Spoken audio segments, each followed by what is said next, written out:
All right, well, welcome everybody.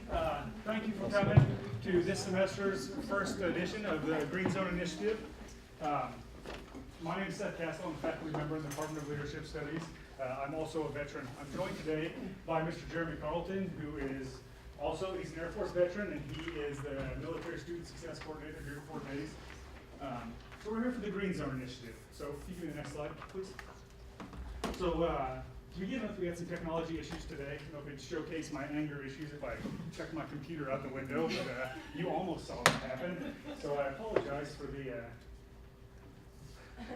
great use of technology that we have going on today, but we'll keep going.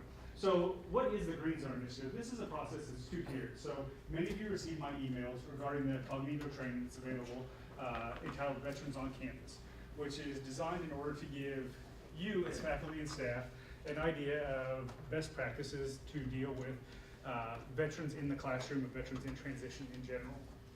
So the purpose of this program is to educate participants in the at-risk behaviors of student veterans and also educate them on the local resources that we have available. We're joined today also by Katherine Maze, who's the Student Disability Services Coordinator with the Kelly Center, and Ms. Deanna Rep, who's a medical social worker with the Department of Veterans Affairs, and Mr. Chuck Schwinn, who's from Wichita VA as well. So we're not only going to educate you on what to look for, we're going to tell you what the resources are that are available here on Fort Hays' campus, as well as in the local community, and then also regionally and nationally through the Department of Veterans Affairs. So why do we need this? Right now, you know, we're at the end of over a decade of wars on two fronts. The VA estimates that there has been 2.5 million service members that have been deployed to Afghanistan and Iraq in support of Operations Enduring Freedom and Operation Iraqi Freedom. They also estimate that between 11 and 20% of individuals are coming home with some level of post-traumatic stress disorder. The need is great. The thing about post-traumatic stress disorder is it's an invisible wound of war. If someone loses an arm or a leg or is burned, you can see them. You can see that they have a wound of war, that possibly they're traumatized in some way. PTSD is not that way. Obviously, that's an invisible wound of war. Much like TBI. Does anyone know what TBI is? Traumatic brain injury? Yes, traumatic brain injury. One of the most effective weapons that our enemies are using against us now are called improvised exploding devices, which, you know, those are explosions. They signal, or they, often individuals end up with blast trauma, something that their brain has been injured from an incident overseas. And this is the signature wound of the war. Again, this is an invisible wound of war. So many people come home, they take off the uniform, and you wouldn't even know that they're veterans in your classroom. Okay, they don't show any of the signs that people might show that have been wounded. So currently, the veteran suicide rate is 22 veterans a day. You should think about that. 22 veterans a day are taking their life. There's a need for this program. There's a need to care for these individuals who have come home that have some additional needs, as your traditional students do. So go back, actually. So with that, I'm going to turn the floor over to Mr. Jeremy Carlton, who is going to give you some facts and figures, and we're also going to do a short video on veterans. So, Jeremy? All right. I'm just going to start by showing the video right out the gate.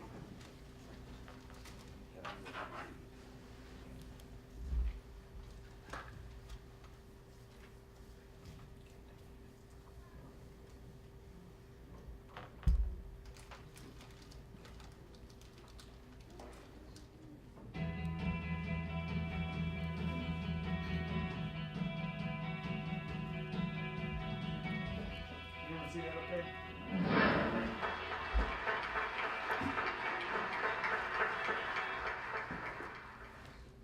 So I'm here today to tell you a simple story. It's a story about citizenship, responsibility, and dare I say, maybe even morality. It's a story that when I shared with some of those close to me before I came out here, they said in a very cautionary way that maybe I should not tell this story because it may make some of you feel uncomfortable. My response when I got that feedback was perfect. So here's my story. This is what I'd like to share. I have one of those jobs that unfortunately requires that I spend a lot of time on airplanes. And not too long ago, I boarded a flight like I always do, took my seat, and as I was drifting off to sleep, the pilot came over to the public address system. 2 young soldiers had boarded the airplane and took seats just a few rows in front of me. And the pilot asked everyone in the plane to thank them and acknowledge their service to this country. And, you know, there was a polite round of applause on the airplane, and those close enough to reach the two young men, you know, gave them a handshake and a pat on the back.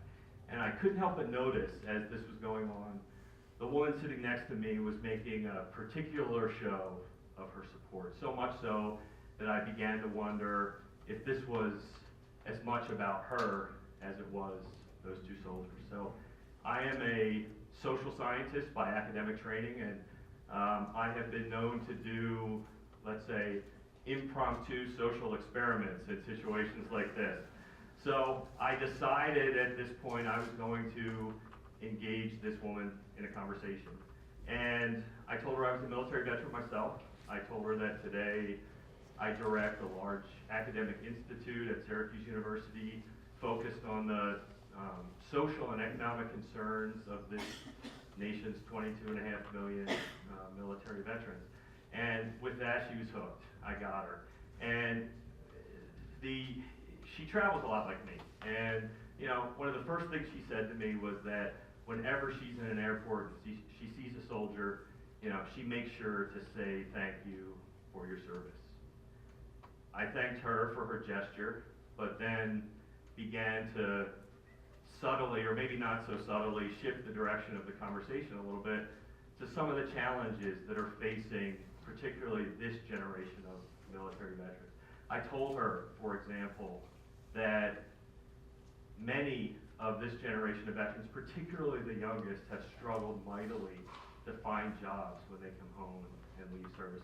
And that maybe some of those struggles are a function of the fact that many of these young men and women who have served over the last 12 years are leaving military service with disabilities at a rate unprecedented in U.S. history. Conservatively, 30% of them will live out the rest of their lives with disabilities connected to her service. And the more I talked, the more agitated she became.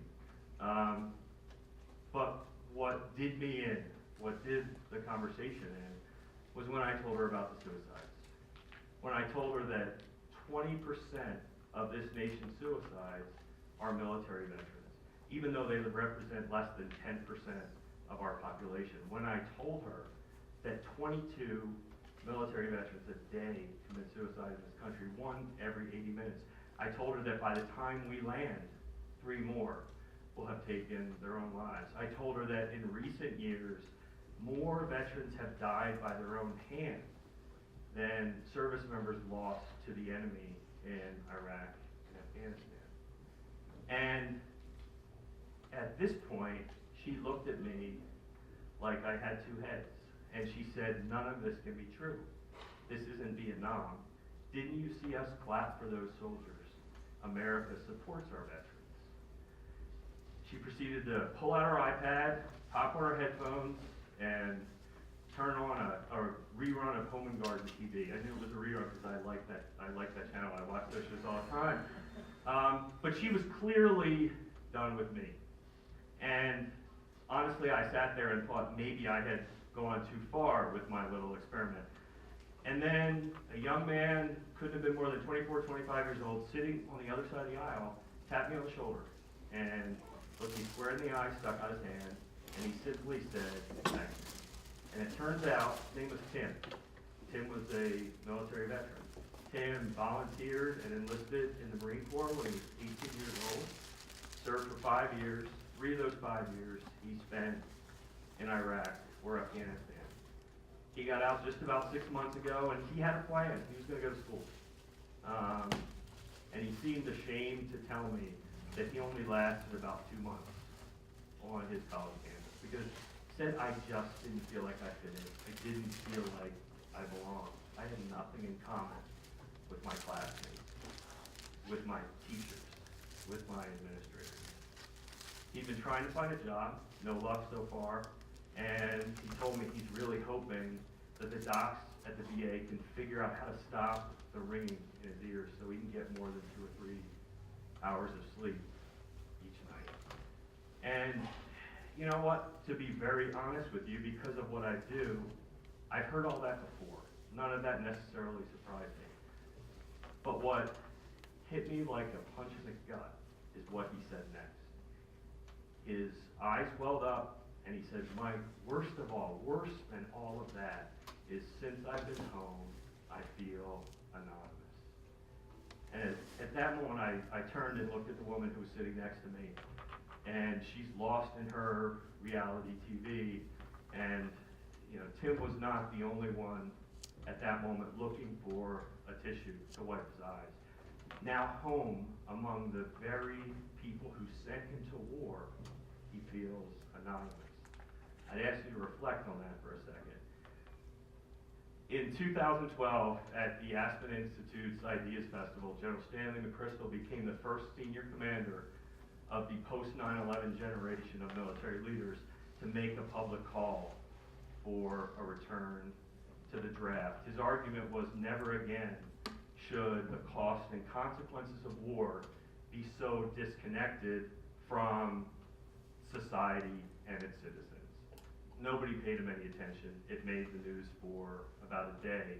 So, post-Vietnam, it was America's response to Vietnam that largely served as the impetus for the creation of the all-volunteer force. After Vietnam, the idea of conscription and mandatory military service for all was widely rejected by all Americans.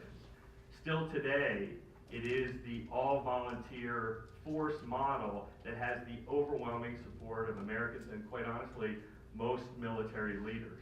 Importantly, however, we are coming off the first extended test of the all-volunteer force, and as with any test, it's my hope, and certainly our collective hope, that we may have learned something. Let me tell you what I have learned. What I have learned is that the moral outrage that galvanized much of America after Vietnam was subsequently translated into policy and then practice in a way that actually runs counter to the idea that war is something to be avoided at all costs. In fact, the all-volunteer force makes it much too easy for us to leverage military conflict as an instrument of public policy. Since 1973, when the all-volunteer force was enacted, our leaders have actually used force as an instrument of policy at an escalating rate. In the 40 years since the all-volunteer force has been in existence, our military leaders have sent our men and women of the military into harm's way 134 separate times. In the 40 years prior to the all-volunteer force, when all of our citizens were responsible for our defense, our leaders used force 24 times.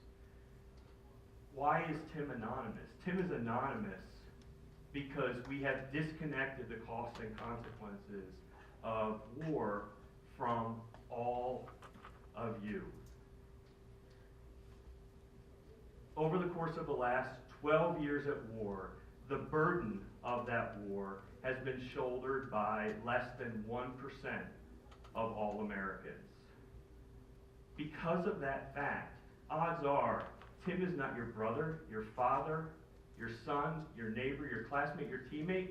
He's probably not even your friend. And because of that fact, far too many Americans are not invested in Tim's future. But let me tell you, Tim is somebody. Tim is the somebody that we, all of you, collectively entrusted and conferred this nation's moral compass when you sent him off to find, fight, and kill our enemies. And now he's home. And just like that woman sitting next to me on the airplane, not enough of you, not enough of us are invested in his future. So, here's the thing. Let me tell you about Tim. History and those who have come before Tim have proven to history that he's smart, educated, resourceful, and entrepreneurial. He wants to be a leader in your communities, on your campuses, and in your governments.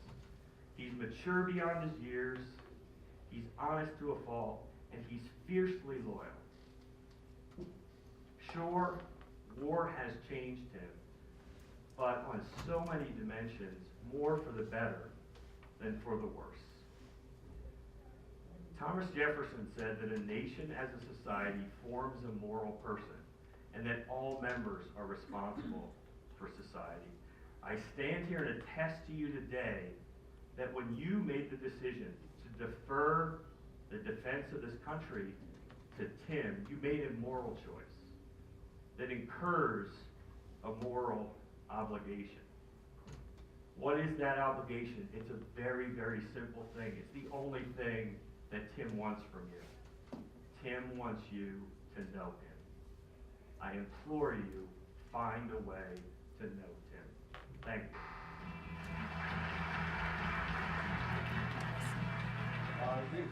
We have a moral responsibility. Yeah, just hold it. Just All right, cool. I would agree. We have a moral responsibility to our veterans. Was the same for Vietnam, was the same for World War II. We have the privilege of sharing in a lot of new research that's out there. And I thought that was an outstanding video, didn't you? Yeah, it just kind of gives you an idea, a snapshot of who Tim is. And we all know who Tim is. If you're an instructor, an administrator, you've come across these individuals. And as the military specialist here at the university, I can attest to the many students that have walked into my office or who I've met out in the quad or here in the union that exhibit all these characteristics of feeling anonymous. I mean, how incredibly heartbreaking is that? Somebody that goes out into some foreign context and they are charged with a tremendous amount of responsibility, and they come here and they feel anonymous. It tugs at me. I was charged with providing a snapshot for y'all of our veteran populations.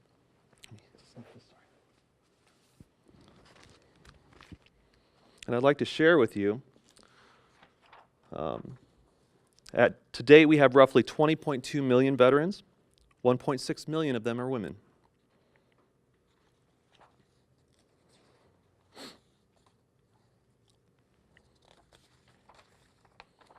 %, of veterans 25 and older have at least a high school diploma.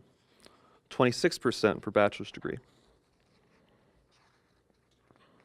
837,000 served in both Gulf Wars, 211,000 served in both Korea and Vietnam, and 147,000 served in both World War II and Korea. The top 3 fields that veterans are jumping into are public administration, transportation, and manufacturing.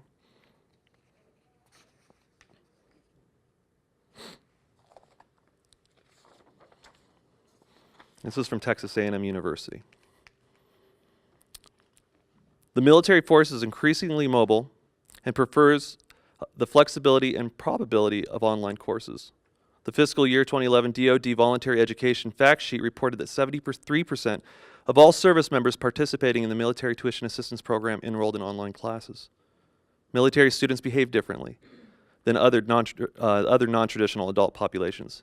Because of deployments and the rapid pace of theater in recent times, it is often difficult for students to predict when it is a good time to start a course, or if they will be able to complete their degree on time. For this reason, institutions that serve the military have to have a very liberal withdrawal and leave of absence policy in place so that service members aren't punished. Data from some of the larger institutions that serve the military indicate that the average military student attends 3 or more colleges before earning an undergraduate degree.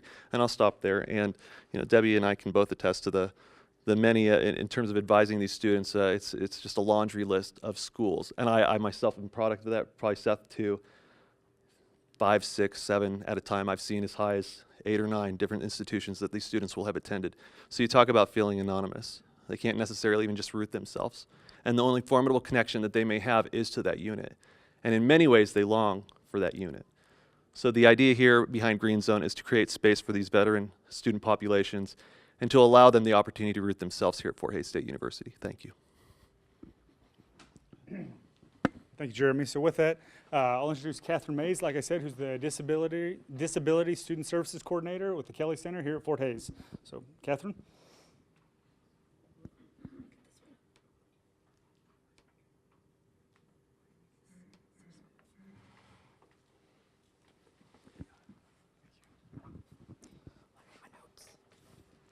Sorry, I need my notes. So, like Seth said, my name is Katherine Maze. I work in the Kelly Center. I am the Disability Student Services Coordinator and also a counselor in the Kelly Center. So I just wanted to provide some basic information about ways that we can help veterans transition. So some of the things I'm going to talk about, have already been mentioned today, so you'll see that as we go along. So a study done by the American Council on Education, I just wanted to provide a few statistics from this study. So the post 9/11 GI Bill provides the 2 million veterans of Iraq and Afghanistan with financial support for education. So, there's going to be, I think we're going to continue to see more and more veterans coming to school and utilizing these resources. So of those students and of the universities that were part of this survey, 4% of undergraduate students are veterans. 54% of those students are in associate or certificate programs, and 44% are in a bachelor program. 61% utilize online, night, or weekend course options, which goes along with what we just heard. And that could be because 42% they work while they're in school, 44% are married, and 52% have dependents. So they have a lot of things going on, a lot of things on their plate. 59% receive veteran education benefits, and 85% receive some type of educational aid. So not all soldiers who come to school are receiving veteran education benefits, but a lot of them receive some type of financial aid. And 1 in 5 major in science, technology, engineering, or math. So they're not picking easy majors. So.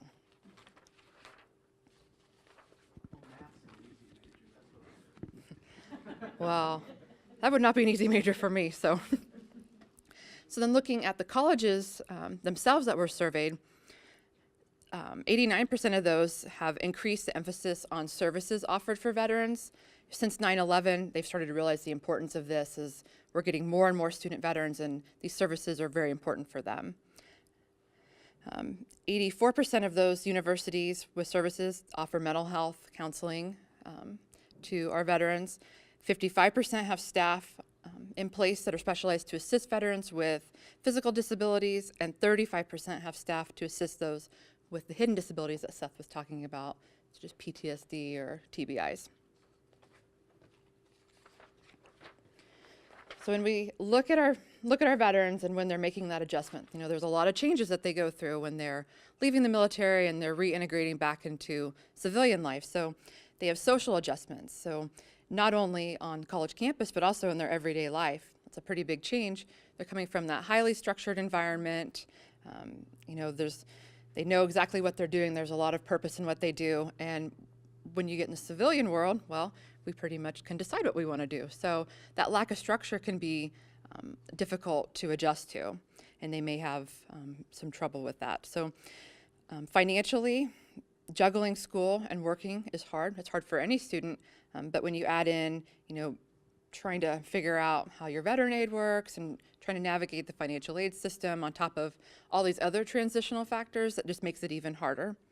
The structure of college can be, every college is a little bit different. And on one campus, Office X will handle this, but on another campus, it's housed in this area. So especially if they've attended several universities, that can be really confusing and frustrating when they're used to understanding exactly where you need to go to receive this information. So once again, just kind of a different structure. Academically, our veterans are leaving something familiar. They know what their job is. They're trained for that. And then when they're leaving, they're coming to academics, which is a completely different world. So, they may have trouble finding purpose in that and understanding, why are we here? What am I doing? What's the point of this? And then also when you look at careers, when our soldiers are trained in the military, they're trained for a very specific job, and that job may not transfer to the civilian world. A lot of the skills they learn may transfer, but not necessarily the specific job. So that might be really overwhelming because they come out and they can pick anything they want to do. So, and I know that's overwhelming. That was overwhelming for me. So I can't even imagine. I know, as mentioned earlier, as mentioned on the video, our veterans can feel very isolated, like they don't fit in. The average veteran starts college 5 years after high school graduation. So, they're a little older than our traditional population. Obviously, they have a lot of different life experience, so they feel a lot of times like they just don't fit in, or they don't know how to interact with that crowd. College can be mundane. It can be mundane for anybody, but veterans are coming from a different background. They did very important work. At times, it was exciting. It might have been dangerous depending on what they were doing. So, coming from something that important and coming to college, which college is important too, but it's a completely different world. And they might miss the camaraderie of their fellow soldiers that were in their unit. They've grown close. They've been through a lot of things together, especially if they're feeling isolated because they're not around people who've had the same experiences. When we look at training, when somebody's in the military, they spend months or years training for a specific job, but then when they transition to the civilian world, they have about a week of training. This is how you do this. This is how you, are getting out of the military. This is what you need to do. So they might not feel very prepared when they come out. And then finally, sometimes, student veterans might be frustrated with some of the issues of their peers. Veterans have a very unique perspective on the world that a lot of traditional students just aren't going to have. So especially, students who are in combat. So what seems like a big deal to a traditional college student might seem insignificant to a veteran. For example, my day is ruined because the line at Starbucks was so long. Well, that's, how important is that really in the grand scheme of life? So let's say you're in a class and you have a student veteran in your room, in the classroom, and you're kind of worried about them, wanting to keep an eye, whatever the case may be. So when you're looking for signs of PTSD or adjustment difficulties, things to look out for, and I know these were covered in Cognito, but I thought they were important enough to reiterate. So if a student is frequently late or absent, especially if this is a change in behavior, if the student was attending regularly, they weren't absent and now they are, that could really signal something's going on. They might be restless in class or easily startled, people coming in and out of the room, loud noises, poor focus on their work, late work, poor exam performance when they know the material. So if they're participating in class and they understand this material, and if it's just not coming through on the test, there might be something going on there. And they might be irritable or easily angered. So I think it's very important for us to remember those things and to reach out if we notice those things. So let's say you do have a student in your class and you've noticed some of these things and you're comfortable enough approaching that student to have a conversation. So just some different things that might be helpful for you to get that conversation started. So first of all, using empathetic and sympathetic listening. So they're very different. Well, they're somewhat different. So a brief example of that would be, let's say a student is stressed about, something going on in their life. So an example of empathetic listening would be, saying something like, "This sounds very difficult for you, and I can feel that you're very stressed about this." Sympathetic would be, "I'm really sorry this is happening to you." So, is it inappropriate to use either or? No, not necessarily. It just depends on the situation, and maybe using both would be appropriate. It's important to listen closely, so you want to understand what they're saying. You want to pay attention to that, restate and reflect what they're saying so that they know that you're paying attention. And if you don't understand, clarify. You really want to understand what's going on. Maintaining comfortable eye contact, so not staring, but not avoiding. Sharing referral information as seems appropriate. And offering to help them seek out those services. So maybe pull up the website for the Kelly Center for them so that they can see that. And then also encouraging and normalizing services. We have a lot of students who come through. I'll give the Kelly Center, for example. They come through there for a variety of different reasons. And that's okay. That's why we're there. So letting them know that, it's okay if you need to go and seek services. That's why we're here. So maybe some things that you might want to avoid. Expressing frustration with the student about their symptoms, like, and offering advice like, well, just pull yourself together. It's not that big of a deal. Probably not very good. Passing judgment interrupting that student while they're trying to tell you something, and making it about yourself. Oh yeah, I know exactly what you mean, because more than likely you probably don't. And then treating that student as a victim, because these students don't view themselves as a victim, and we shouldn't either.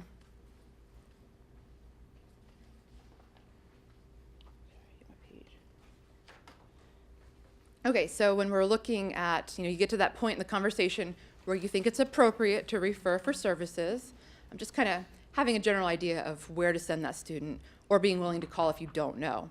So for example, a student who is struggling with mental health or maybe a disability issue, of course the Kelly Center would be a great place to go. So, to help that student out, you could offer to make the appointment for them, you could offer to walk with them over to the Kelly Center, make the appointment, hang out in the waiting room while they're there, whatever seems appropriate for that student.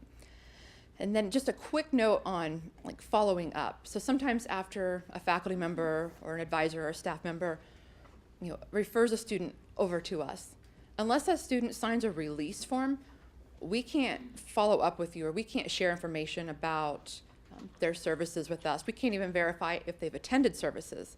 So just know that if you call and ask, and if we say that's not information that we can release, it's not that we don't appreciate what you've done. Another resource that's going to be talked about very soon is the mental health services at the VA. If students are having financial struggles, there may be a variety of offices that would be appropriate. So financial aid, student fiscal services, maybe the VA, depending. Students are, we talked about, overwhelmed with all the options they have. So maybe heading up to Patty's office, Patty and Nikki's area, for some academic advising would be good. Where is That is in the Academic Advising and Career Exploration Center in Pick and Hall. And, also, as students are feeling isolated and having those concerns, helping them understand that they have peers on this campus that might be a good support to them. So making sure they know about Jeremy's office, the Student Veteran Association, maybe pulling that information up for them or sending them over to Jeremy. So hopefully that gives a little bit of insight on helping our veterans transition. So I don't know if this would be a good time for questions, or if we'll wait till the end, or are there any questions at this point? Yes. Is there a lot of financial struggle with veterans? I know they receive some support, but I also know I had a couple of military buddies who they struggle with how to be financially responsible with that. So I'm wondering if that's a common theme that we should look out for, and the professor should get out of it. Historically, it had been. Historically, it had been, but now they have an e-benefits platform that the VA has that you can get on, and it's it really is user-friendly comparatively. In the past, you had a toggle. Veterans have a laundry list of benefits available to them. So you talk about like a 22-year-old fresh out of the military, couple combat situations, coming back, trying to toggle all of that responsibility on their own person. Because in the military, the culture is such that it's basically top-down, handed to you. Your CO usually tells you what to do, and you just comply. So they have all this responsibility. Now with the new system, it's just like really any system. You can go in, select the chapter you think you're eligible for. It has all the right cues, and then you'll hear back. I don't know. It's the VA, so you never know when you'll hear back. But usually, I might imagine a couple of weeks you'd hear back if you're eligible for like education benefit in particular. So I hope that answers your question in some fashion. And one thing I didn't mention earlier, and I meant to, was you're probably wondering how many veterans we have here at Fort Hays State University. We have about 950, and that includes online and on campus. And I would say we have about 100 to 150 on campus. That's hard to track, but that's a large number. We have 13,000 students, and almost 1,000 of them are veterans. That's huge. So anyhow, there's that. Any other questions? Yeah. So you mentioned that students can bounce around from different institutions that can't really find their niche, essentially.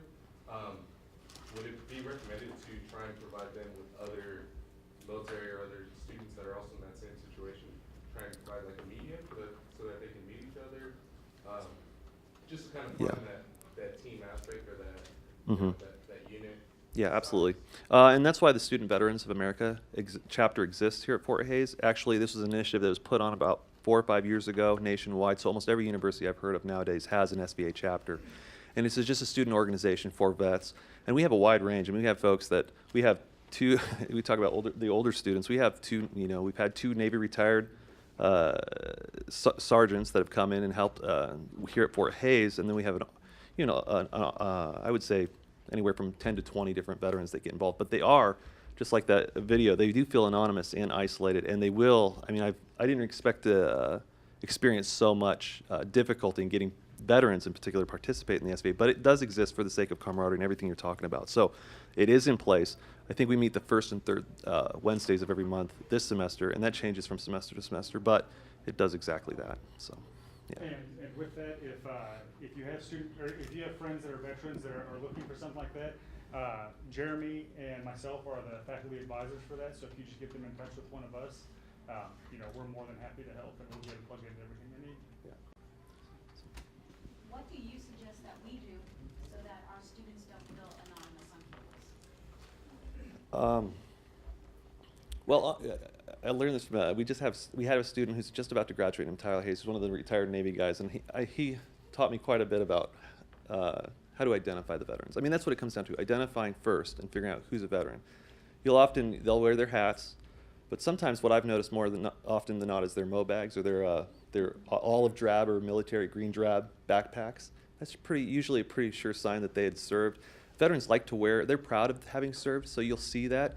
Look for those cues, and I think it's okay to politely say, hey, did you serve in the military? And then start there and just, I love the empathy thing, and maybe it's just me, but if I had an administrator or faculty member come up alongside me, if I was a student, and said, hey, did you serve? Yeah, I did. I served here and here.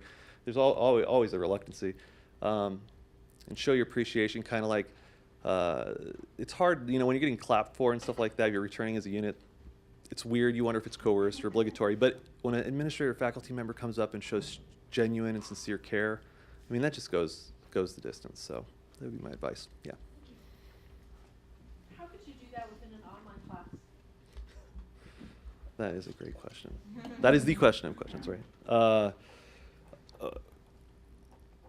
I mean, I guess it's the same thing. And so I teach online, and so I've had several students that will self-identify in the introduction. So the first day, if you teach online, you'll do an introduction section. They usually are quick to say, hey, I served. Or I've had a lot of folks say, hey, I'm married to.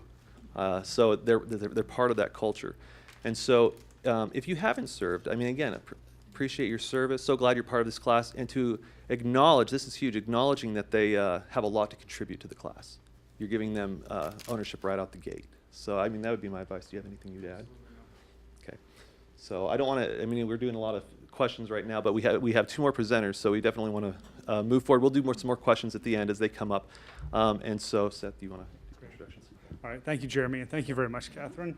So our next presenter is going to be Miss Deanna Rep. She's a licensed medical social worker with the Department of Veterans Affairs from the Hayes office here located down 7th Street. So I'll turn it over to Deanna Rep. Thank you. Yes. Okay, so like Seth said, my name's Deanna Rep. I'm a medical social worker for the VA. I transferred back here a little over 5 years ago. I worked for the Wichita VA. There has been and is continuing to be a very big initiative in VA to bring services to rural areas. Most veterans typically live in rural areas. VA major medical centers are located in larger cities, but we have a lot of outpatient clinics. We call them CBOCs, but it's community-based outpatient clinics. There's 6 of them. I actually work for the Wichita VA still. There's 6 of them throughout the state of Kansas. Hayes is one, Salina, Parsons, Liberal, Dodge, and Hutchinson all have outpatient clinics that are assigned under the Wichita VA. There are other major medical centers in Kansas, Topeka, Leavenworth, and then we like to say Kansas City is in Kansas, but really it's Missouri. But they all have CBOCs attached to them as well. So what that kind of means in a short way is that if you have a veteran coming here that also comes to the VA here in Hayes, for specialty type care, they're gonna go to Wichita. They're assigned to Wichita, okay? Here, I am a medical social worker. I do have the pleasure of working with all ages, all eras, both enrolled and not enrolled veterans. It's very generalized. So I like to say if you have a veteran or your dad's a veteran or my grandpa was a veteran, I don't try to say, oh, call here, call here, call there. Call me, and then I will help you. The VA is a very large system. The VA encompasses 3 different parts to it. There's the Veterans Health Administration, that's us, we're the medical side of it. There's the VA Regional Office, that's the money side of VA. And then there's the Veterans Cemetery Administration. So I guess I like to say I work for the Veterans Health Administration, but I know enough about the other sides to be dangerous and tell you where to go. So I think it's important for me and for the veterans that I worked with is I prefer to have face-to-face appointments with veterans because each veteran is so individual in not only what they did in the military, but also any awards that they've gotten. If they're service connected, meaning if something's been deemed, some medical or mental health condition has been deemed caused by military service and they're being compensated monthly for that for the rest of their lives. Some aren't yet service connected and should apply for service connection. It's just, it's too hard for me to say a blanket statement.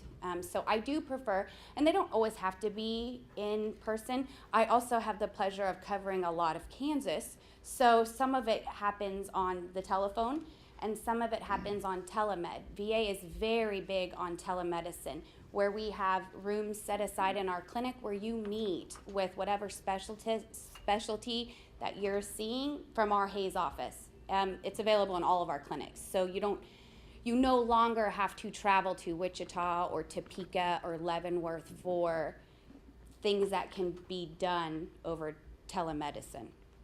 So we do use that a lot, and I use that a lot when meeting with veterans from Liberal or Dodge, Salina, something like that. In general, when a veteran enrolls in the VA, they're given a priority group rating. It means a lot of different things for different veterans. It's, again, a very individualized process. The priority group rating goes anywhere from group 1 to group 8.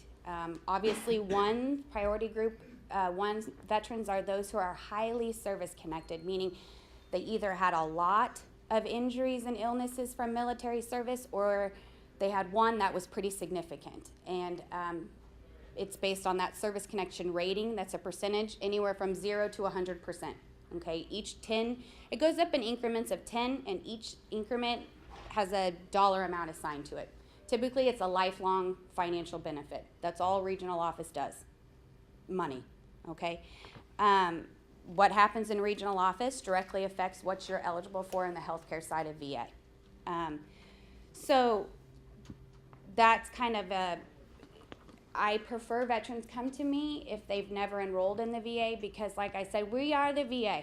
So there's loopholes to a lot of different things. That is why it is so individualized. Let's see. There's a lot of programs in VA too. Once again, it's very individualized. What I would maybe recommend somebody look into, and then others may not, depending on a lot of different things. Our clinic has grown significantly, not only staff, but programs that are now operated out of there. We do have the Operation Enduring Freedom, Operation Iraqi Freedom. In VA, we always have to use some sort of lingo, so they're OEF, OIF veterans, those who have served in Iraq, Afghanistan, and parts of Africa. Typically, recent combat zones is our OEF, OIF, and there's Operation New Dawn veterans as well now. So with that, we do have behavioral health services at the VA that all veterans, despite age, combat service, or deployments, can take advantage of at VA. Typically, there is no charge for that type of service from VA. At our clinic, we have individual therapy, couples therapy, family therapy. You can do it in person, you can do it over telemed. We have a clinician who was going to be here but unfortunately could not. She specializes in PTSD treatment in and of itself for veterans. She uses prolonged exposure therapy as well as some other things. I'll be honest, I don't work in the behavioral health side, but there's a lot of treatment options there, as well as medication options. Typically, veterans who utilize VA use the medical side of VA, and they have a provider for medical issues. They then also have a medication provider for behavioral health, psychotropic medication management, 2 different providers for that. A lot of times it's done over telemed because you always have the choice to drive. But really, you know, driving 6 hours for an appointment to the Wichita VA when you can go down or across town, typically veterans do utilize telemed. There's also a program called HomeBased Primary Care, where it's basically like in older days when doctors made house calls. We make house calls. So I participate in that. We travel at least a 60-mile radius around Hayes to go see our veterans. There's a team of 4 of us, myself, a physical therapist, a nurse, and a provider. We'll go make home visits on our veterans there. Home-based primary care is available in all of the CBOC locations except Liberal. But I think Liberal will be coming in the near future. In the future, I won't say near. In the future, I think Liberal will have one as well. It's a fabulous program. Typically, it's those veterans who are homebound. You know, obviously, probably not a lot of our Fort Hays students are homebound, but, you know, something to keep in mind. A lot of veterans who are of the younger eras also have parents who are veterans or grandparents who are veterans, you know, so they like to know, too, what else is available for them. We have care coordination, which is a cell phone or landline option with a lot of different modules, anywhere from PTSD, the behavioral health side of things, to depression, to blood pressure, to diabetes management, anything like that, COPD, where you will do a session. It takes about 5 minutes to do a day, and then it's automatically transmitted to a VA nurse. So her job is to track and trend what's happening, you know, and make a follow-up call or help you get your refills in or whatever you may need. It's just a nurse assigned to you, basically, that you can have direct contact with whenever you want, you know, when you complete a session. We have caregiver support. A lot of our veterans, even our younger veterans, require a caregiver, whether it's something as simple as reminding, hey, you have to take this medication, you have this appointment. Make sure, you know, especially those with traumatic brain injuries, have memory issues is a large thing with traumatic brain injury. So a spouse who reminds you, you know, certain things over and over so that you can make sure you remember. Caregiver support. VA has a lot of options. We also have caregiver support for those who are caring for typically our elderly veterans in the home with hands-on care, with you know, whatever it may be, bathing, dressing, grooming. You know, the VA, especially for our older veterans, is to keep them in their home environment, you know, to avoid any type of facility placement, nursing homes, assisted living. There's a lot of things we can do to not have to go that route. That's not the first option that we would ever want to utilize. With VA regional office benefits, the money side of benefits for VA, we kind of have what are called go-betweens. You know, you have the veteran, you have the go-between, and you have VA regional office. Those are veteran service representatives or veteran service organizations. They are typically state of Kansas employees. There is one here in Hayes. There's one almost at, well, there is. The service reps are throughout the state. And then you have the larger ones, the service organizations like the American Legion, the VFW. Those type of places are at the Wichita VA themselves, but you can use them just the same with telephone calls. You know, they help you with paperwork. They help you with figuring out how do I get my medical records from the Department of Defense over to the VA so it can be looked at for my service connection claim. So we use those a lot. Like I said, they're not VA employees, but they are a good contact for veterans or spouses of veterans. Certain spouses of certain veterans are entitled to VA regional office pensions, you know, upon death of their spouse. So we use them a lot. Aside from, you know, VA in and of itself, we do a lot of community referrals. Chances are your veterans here have some contact with VA or have wondered, do I qualify for VA? Should I enroll in VA? You know, my answer is yes. You know, call me. And let's see what we can do to help, you know, get them in to the service. Some of our veterans come once a year and they do their annual physical, they do lab work, and that's it. And that's fine. But they're still in the VA. And if they need it more than once a year, perfect. You know, you're still in, you're still established.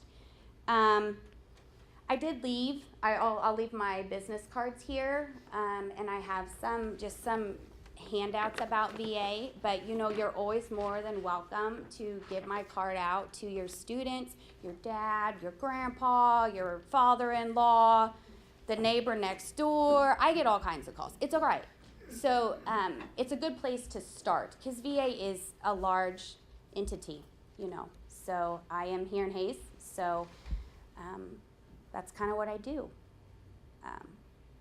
Should I ask questions or no? I have one question for you, Deanna. Okay. So if we have a student in our class that, you know, maybe they're having, there's a need for them to seek care of some type, they aren't comfortable going to the Kelly Center because they don't want to see, you know, anybody on campus Sure. going in, but they aren't in the VA system at all. Right. What do we do from that point?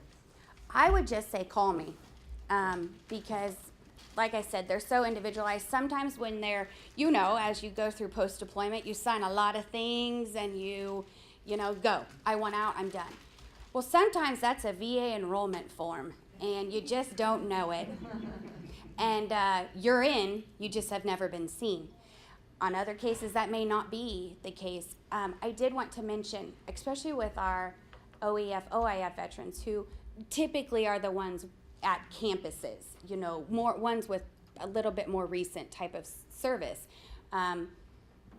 They have 5 free years of health care and a 5-year window to enroll in VA without providing financial information that would determine if they qualify or not. Okay, so if you're within that 5 free years, enroll. You know, it is pushed very hard now. Those who are discharging from active duty service, and so it is important. Once a year, come in, do a physical, and you got VA for life. You just got to enroll. So I'd have them call me. Great, thank you.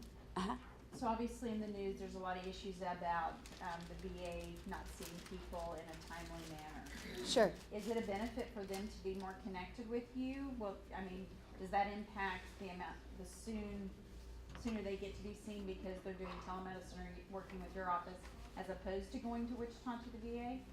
Well, typically, most of our veterans, to be honest, that go to CBOC locations have never been seen at a major medical center in VA. They are what are called dual managed. They come, they get their VA benefits, and they see their private sector community doctors like any other civilian would, you know. But there is a program now. It is very new to VA. It's called Veterans Choice Program, where depending on your location, depending on wait times, that VA has been approving for veterans to be seen by local providers in their community under VA payment. So there are so many different ways to do things that's why I say just call so I can look them up. Any other questions? Thank you so much, Deanna. So, and real quick, Chuck Schwinn is here from the Wichita Regional Office, and he didn't know I was going to ask him to speak. But he had actually told me about a benefit through the VA that I wasn't aware of called Schedule A that has to do with veterans employment.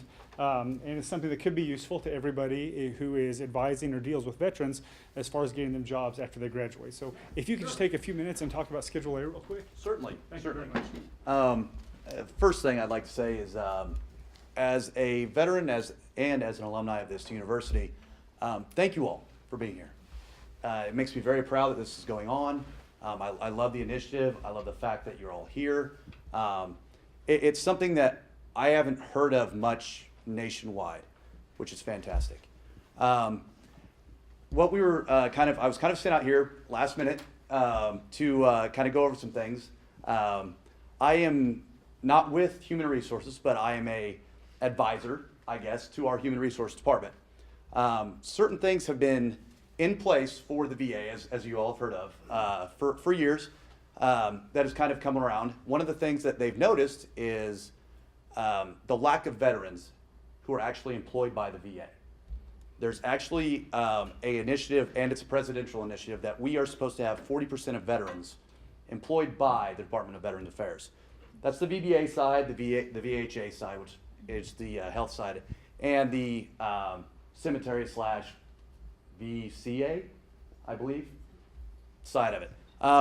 Currently in Wichita, which is, as Deanna described, Hayes, Parsons, Salina, Hutch, Liberal, Dodge, we are sitting right now at 28%. As a VISN, which is basically our grouping, which consists of Leavenworth, Topeka, Kansas City, Columbia, St. Louis, Marion, we're sitting at around 33% of veterans employed by the VA. Meaning, in this area, we're 5% below everybody else, which means we are lowering their bar as well. So there's actually an initiative coming from the regional director that says, get yourself in gear. Schedule A hiring, which is what we were discussing earlier, is a program where if you're a veteran, an eligible veteran, and you look in the VA, whether it's in Hayes, Parsons, Salina, or Wichita, or even Topeka, Kansas City, wherever, say you're a graduate of Fort Hays and you have an accounting major is what generally, certain things like that, and you see an opening in accounting. You can literally contact our human resource department, or I'm actually the Schedule A representative for Wichita, and what they'll do is it's kind of a streamlined process. It's not around applicants, but it's kind of that. It's one of those things that if you're a qualified individual, and you're a qualified individual that has that skill set, we can literally employ you that day or the next day.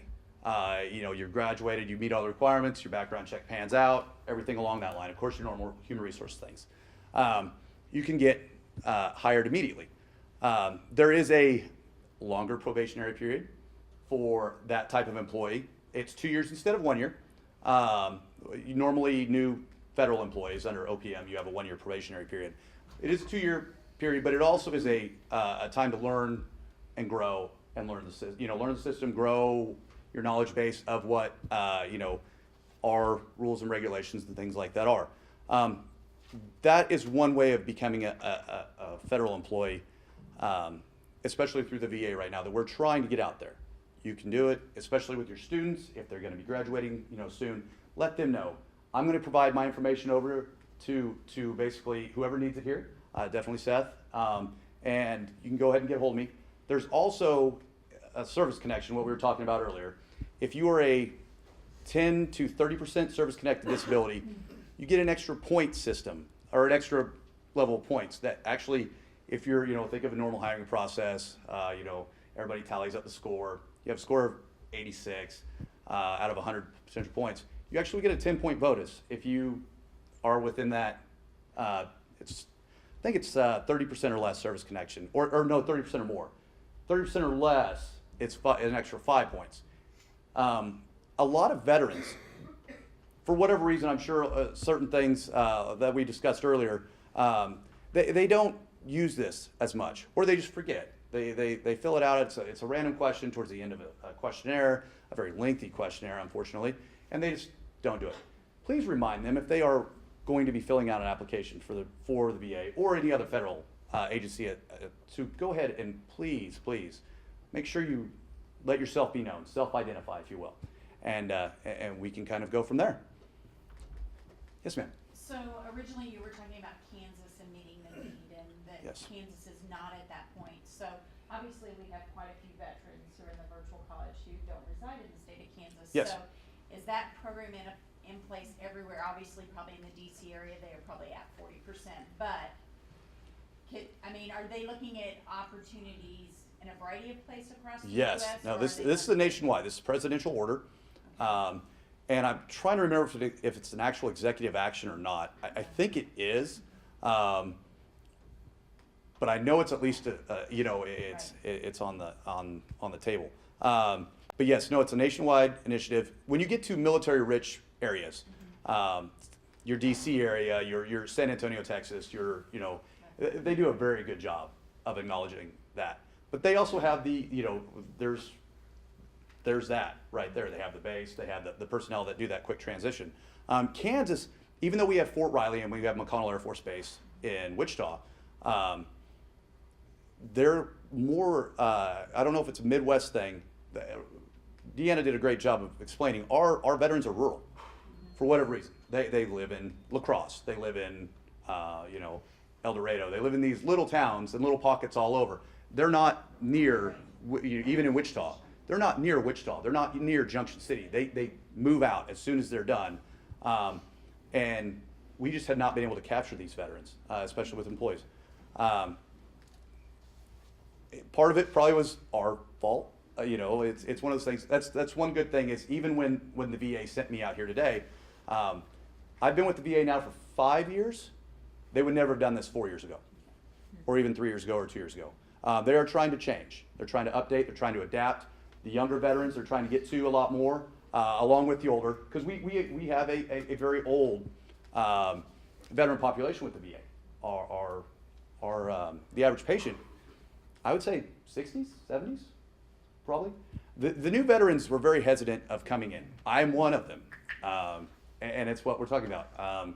Whenever I was a student here from 2005, 2006, 2007 timeframe, I never used the VA, but it wasn't pushed or even open as it is now.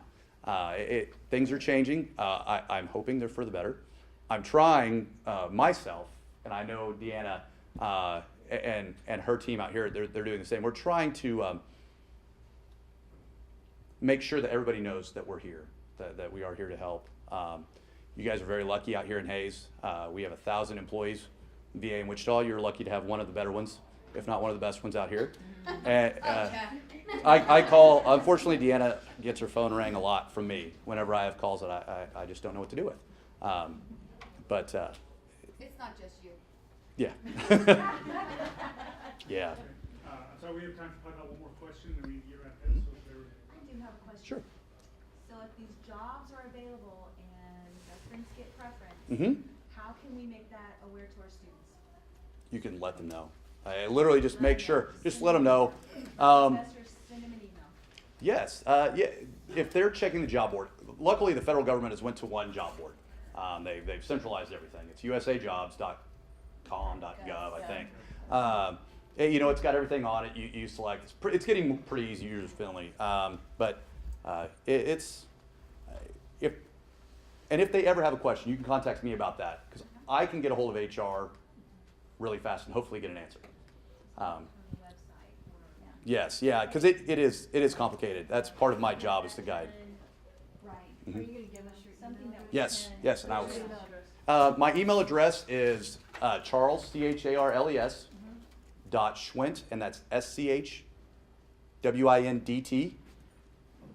and that's at VA.gov.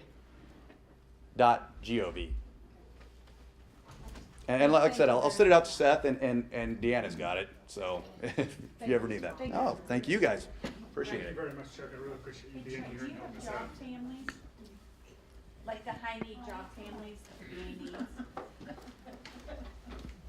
Like accountants or social workers? We do, yes, we're Yeah. section. And you know what, there's actually an initiative nationwide.